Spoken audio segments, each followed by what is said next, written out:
హైదరాబాద్ లో assistant director గా చేస్తున్నా సార్. అలాగే మనకి ఏప్రిల్ 19-18 తారీఖున పిఠాపురం నియోజకవర్గంలో సార్ పోటీ చేస్తున్నారని తెలియజేయడం జరిగింది.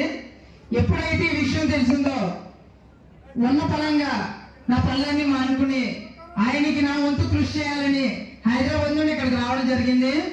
ఈ రోజు కొడవలి గ్రామంలో జనసేనకి ముందుసారి అయితే 200, 100, 150 ఓట్లు పడి ఉండొచ్చు.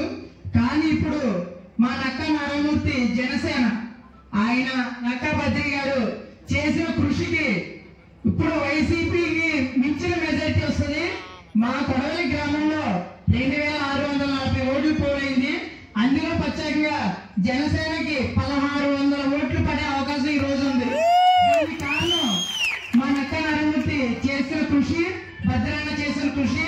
అలాగే మేము ఇప్పటి నుంచి రాజకీయం మార్చి ఒకసారి పవన్ కళ్యాణ్ గారు వస్తే ఎలా ఉంటుందో చూపిద్దామనే కృషితో మేము అందరం తిరిగాం. అలాగే ఆయన గెలిపించుకోవాలని చాలా కష్టపడ్డాం. ఖచ్చితంగా అసెంబ్లీకి పంపుతాం. 4వ తారీఖుని గుర్తు పెట్టుకోండి. వైసీపీ నాయకులందరూ కూడా మీ జాతకాలు మర్చిపెట్టి పట్టుకునే